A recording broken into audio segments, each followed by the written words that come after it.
Hello and welcome to Vision Infinity. This is Advocate Shaukat Mir, and we have a new guest with us today. He's a student of 11th standard, and he has just recently passed his 10th standard examination from JK Bose and secured a very good percentage with a percentage of 96.2%. And he has also secured a good rank in the entrance examination of Aligarh Muslim University, which was conducted by university itself. He is first in the rank in the ST category for the university. Before moving to the next questions, let him give a chance to introduce himself to all the audiences and the people seeing him. Myself Sahil Ahmad. मेरे पापा का नाम मोहम्मद अशरफ है और मेरे mother का नाम दिलशाद बेगम। और मेरे फादर बेसिकली अभी सऊदी अरबिया में हैं। वो 5 ईयर से घर पर भी नहीं आए क्योंकि मेरी स्टडीज़ पे इफ़ेक्ट पड़ता था, इसलिए वो अभी इधर नहीं आए। और हम बेसिकली फागला सुरनकोट फागला के रहने वाले हैं और मैं अपनी क्लास 11th अलीगढ़ मुस्लिम यूनिवर्सिटी से आगे कंटिन्यू करना चाहता हूँ। That's all about me. Okay, Mr. Sahil, you have disclosed that your father is in Saudi Arabia, and before that, before going to his personal introductions and all, I would like to introduce yourselves, you guys, with the Razak Coaching Institute, in the premises of which he has taken the coaching, and the result of which is very clear that you can see on the board and from himself too. So next to this, I would like to know what was the journey that make the obstacles and hindrances with respect to absence of your father in your studies. सबसे पहले मेरी success के पीछे बहुत से teachers का हाथ रहा है और मैं थैंक यू कहना चाहता हूँ। मैं अपने स्कूल टीचर्स का और ट्यूशन टीचर्स का और मैं अपने अपने पेरेंट्स का, जिन्होंने बहुत से सेक्रीफाइस और स्ट्रगल किए हैं मेरे लिए। और मेरी इस जर्नी में मैंने स्ट्रैटेजी यही रही थी कि मैंने social science, maths, English, Hindi all subjects की मैंने एनसीईआरटीज़ अच्छे से पढ़ी है। और कोई भी स्टूडेंट अगर अच्छे से एनसीईआरटीज़ को पढ़ता है तो ईज़िली वो अच्छा स्कोर कर पाएगा। और उसके साथ मैं स्टार्टिंग से ही 1 और 2 आवर्स की स्टडी को देता था। आराम-आराम से मुझे ईज़ी लगी थी 10th क्लास। इसी वजह से जब एग्ज़ाम पास आ गए थे तो मैंने सितंबर-अक्टूबर से मैंने अपनी सीरियसली स्टडीज़ स्टार्ट कर दी थी। मैं तब से 6 टू 7 आवर्स अपनी स्टडीज़ को देता था और उसके साथ में अपने 1-2 आवर्स एक्स्ट्रा स्टडीज़ को देता था। That's all about me. Okay. Basically, you have introduced the journey and the obstacles, the hindrances you have been facing for this last year, and the help of your teachers, your parents, and your friends, which has become a very good type of engine, which boosted your confidence and the knowledge, which is very main and mean for the qualification of this examination. But please tell me what is the type of nature, what is the differentia, what is the different thing that you have observed within this institution than it be in other institutions, be it your school or at your home or any other institution you have been to in these years. Because जो education provide करी जाती है इस institute में वो एक unique है। इसमें जो टेस्ट दिए जाते हैं वो भी बहुत परफेक्ट है मेरे लिए, क्योंकि उन्हीं टेस्ट ने मेरी मिस्टेक्स को आइडेंटिफाई किया था और उन्हीं टेस्ट की वजह से मुझे पता चला था कि मेरी मिस्टेक्स कहाँ हैं। और वो मिस्टेक्स मैं अपनी देख कर मैं उनको करेक्ट कर कर एक अच्छे वे में चला था। और मुझे इस इंस्टीट्यूट में बहुत से टीचर्स हैं जो मोटिवेटर्स हैं और उन्होंने मोटिवेट किया, इंस्पायर किया हमें, और उन्हीं की वजह से आज मेरी ये सक्सेस हो पाई है। That's a very good thing that people's circumgating you, surrounding you, have boosted your courage and your type of I would say knowledge, which helped you out in the qualification of the examination. And you have very well disclosed that the nature of this institution is very different from the other institutions.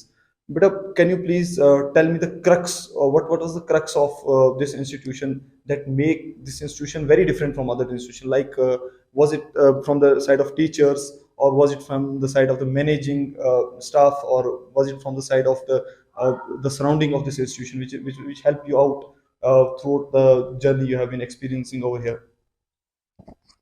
जो faculty यहाँ है वो बहुत ही अच्छी, well qualified और बहुत ही अच्छे से हमें पढ़ाया उन्होंने। जिनकी वजह से मैं सक्सीड हो पाया। और बहुत ही हर एक चीज़ को इंस्पायर किया हमें, कैसे करना है, क्या आगे होगा। और हम बहुत सा फोबिया था मेरे माइंड में कि बहुत सा टफेस्ट एग्ज़ाम है क्लास 10, बट जब मैं गया और मैंने एग्ज़ाम्स दिए और मुझे कुछ ऐसा टफ नहीं लगा, दैट्स ईज़ी लगा। वो इन टीचर्स की वजह से, क्योंकि इन्होंने हमें गाइड किया अच्छे टाइम से। और यही था मेरा। But I want to congratulate you for your achievement in the particular examination which was conducted by Aligarh Muslim University for 11th standard. And beside this, also I want to congratulate you for the percentage of 96.2 which you have secured in class 10th in the examination which was conducted by Jammu and Kashmir Board of School Education. Beside this also, I want to congratulate your parents that they have produced an element in the society. You are one of the element which are very useful and which are very important for the development of the society. But I wanted to know from you what were the type of road maps, what were the that those little goals which we were setting on the daily basis for the achievement of this examination, and what were the modes of coaching you have adopted for the achievement and cracking of this examination. सबसे पहले मैं अपनी success का credit रज़ा coaching institute को देना चाहता हूँ, जहाँ से मैंने सेपरेटली क्लास 10th की भी मैंने कोचिंग ली थी, जिनकी वजह से मेरी 96.2 मैंने स्कोर किया है क्लास 10th बोर्ड्स में। और उसके साथ मैंने सेपरेटली अलीगढ़ मुस्लिम यूनिवर्सिटी का कोर्स लिया था रज़ा कोचिंग इंस्टीट्यूट से, जिनकी वजह से मेरा रैंक 1 पॉसिबल हो पाया है। और उसके साथ जो रज़ा कोचिंग इंस्टीट्यूट में मुझे टेस्ट मिले थे, जिन्होंने मुझे मेरी मिस्टेक्स की आइडेंटिफाई किया था, जिन मिस्टेक्स को, और उन मिस्टेक्स को मैं करेक्ट कर पाया, और उनकी वजह से मुझे ये सक्सेस मिली है। और सेपरेटली हर एक सब्जेक्ट के लिए आपको थोड़ा एक्स्ट्रा वर्क करना पड़ेगा। जैसे कि आप एसएसटी और मैथ्स को आप एनसीईआरटी से कर सकते हैं, बट एनसीईआरटी इनफ नहीं है। उसके साथ आपको अलीगढ़ मुस्लिम यूनिवर्सिटी के कुछ गाइड लेने पड़ेंगे, जहाँ से आपको एमसीक्यूज और ट्रिक्स अपनानी पड़ेंगी, और उनकी वजह से आपको थोड़ी लीड मिल जाएगी।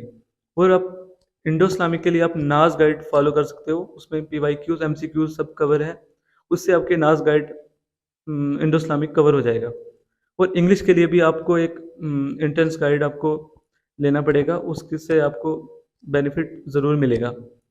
और इसके साथ मैं अपनी जो स्कूल बोर्ड स्टडीज़ होती थी, मैं उसको अपनी 6 to 7 आवर्स की स्टडीज़ देता था, टाइम देता था, और उसके साथ मैं 1 और 2 आवर्स अपनी इंट्रेंस की प्रिपरेशन के लिए देता था। और तभी मेरा ये रैंक आ पाया है। और ये नहीं है कि 1 और 2 मंथ्स में ही इसको क्लियर किया जाता है, वो टफ हो जाता है थोड़ा। आप अगर through out the year preparation करते हैं तो रैंक आने की संभावना बढ़ जाती है। और अगर आप ऑफलाइन या ऑनलाइन कोचिंग ले लेते हैं तो वो ज़्यादा बेनिफिट रहेगा, क्योंकि वो अगर स्टडी मटेरियल अच्छा प्रोवाइड करेंगे तो वो आपको डेफिनेटली इस जर्नी में हेल्प करेंगे। Thank you. So you have disclosed that the obstacles or the hindrances and the support from the staff or the coaching institute or your personal institutions or the teachers for the achievement of this journey. See, as per I personally conceive and perceive, passing the board examination of 10th class or 12th class has become a type of regular thing in a current era. But but qualifying the entrance examinations and going into a particular type of entrance examination which is a competition of high level, going into a particular competition of qualifying an entrance examination of any university, or be it NEET or JEE. These are the things which are clarifying the intellectuality, the education, and the level of student, what he has possessed, and what he has done in his life. So on the basis of this, I am amicably very happy for you that you have been selected as a ranked first of ST category in Aligarh Muslim University, and I heartily and amicably once again congratulate you and your family for this opportunity and achievement. Congratulations again Sahil and best wishes for your future. तो last में एक message मेरा भी parents के लिए रहेगा। जो भी पेरेंट्स चाहते हैं उनके स्टूडेंट्स जो हैं या उनके बच्चे जो हैं वो यूनिवर्सिटीज़ लाइक अलीगढ़ जामिया या फिर स्कूल्स लाइक सैनिक, JNV और एनी अदर स्कूल का एंट्रेंस एग्जाम क्वालिफाई करें आफ्टर 6th, 9th और 10th क्लास। तो उनके लिए ये है कि हमारे बच्चे क्या करते हैं ना, जो मेजोरिटी मैंने देखा है अपने टीचिंग एक्सपीरियंस में, मैंने फील किया है, जो चीज़ को एनालाइज किया है मैंने, तो ये है कि हमारे स्टूडेंट्स क्या करते हैं, लास्ट के 1-2 महीने में पढ़ना स्टार्ट करते हैं। लास्ट के 1-2 महीने में पढ़ना स्टार्ट करते हैं जब वो फॉर्म भरते हैं एग्जाम्स के लिए, दैट पर्टिकुलर एग्जाम्स के लिए, ठीक है। तो लेकिन वो जो है ना 1-2 महीने जो आप कोचिंग में आप अगर ले रहे हैं, उसमें पैसा दे रहे हैं, वो भी वेस्ट जाएगा। अगर आप वो 2 महीने प्रिपेयर करके आप अलीगढ़ जा रहे हैं, आपका सेंटर अलीगढ़ बन रहा है, श्रीनगर बन रहा है, जम्मू बन रहा है, कहीं भी बन रहा है, वो जाने आने का खर्चा हो जाता है आपका, वो टाइम वेस्ट हो जाता है आपका, आपके पेरेंट्स का। तो कहने का मतलब है कि 2 महीने में पढ़ के ऐसे एग्जाम्स को क्वालिफाई करना थोड़ा सा हार्ड टास्क है ना, लगभग स्टूडेंट्स के लिए थोड़ा सा हार्ड टास्क है, ये ऐसे नहीं होता है। तो मेरा मैसेज ये है कि अगर आपको श्योर है ये चीज कि आपने कोई ऐसा एग्जाम क्वालिफाई करना है, तो उसके लिए आपको डे 1 से ही, स्टार्टिंग से ही जो है ना, अपने उस एग्जाम के लिए एटलीस्ट 1 आवर पर डे का देना ही देना है। Either you can take online coaching, बहुत सारे प्लेटफॉर्म अवेलेबल है, either you can go to offline for take any particular coaching for that particular entrance exam, है ना, तो वो ले सकते हैं आप जाके। थ्रू आउट द ईयर अगर आप कनेक्टेड रहेंगे हर दिन, क्योंकि देखो बेसिक एनसीईआरटीज पढ़ के मैथ का भी और साइंस का भी आप ऐसे एंट्रेंस एग्जाम को क्वालिफाई करना आपके लिए बहुत ज्यादा मुश्किल है, क्योंकि आप खुद देखेंगे इन एग्जाम्स का लेवल जो है ना, वो अलग होता है, बोर्ड एग्जाम्स के लेवल से काफी ज्यादा डिफरेंट लेवल का होता है। उसके लिए बच्चे को जाहिर सी बात है एक्स्ट्रा चीज पढ़नी ही पढ़नी है ना। टॉपिक्स वही होंगे, सिलेबस वही होगा, लेकिन एक्स्ट्रा चीजें पढ़नी ही पढ़नी है उस पर्टिकुलर टॉपिक के रिलेटेड, तभी जाके वो आपका होल्ड बनाता है डिफरेंट सब्जेक्ट्स में और आने वाले उन एग्जाम्स में आपकी सिलेक्शन करवाता है। कहने का मतलब है लास्ट पे कि throughout the year coaching लो, जैसे साहिल ने हमारे एंड से यहाँ से कोचिंग ली, थ्रू आउट द ईयर ये स्कूल की कोचिंग्स के साथ साथ जो है अलीगढ़ मुस्लिम यूनिवर्सिटी का जो स्पेशल कोर्स है उसमें भी इनरोल था, और थ्रू आउट द ईयर इसने वो कोचिंग ली, और जिसकी वजह से आज आपके सामने इसका रिजल्ट है। तो कहने का मतलब है सिलेक्शन हो जाएगी आपकी भी, लेकिन आपको एक्स्ट्रा पढ़ने की जरूरत है, other than that NCERTs which are in your books. Okay, so best wishes for your future and for your future as well. Thank you for watching the video. Thank you.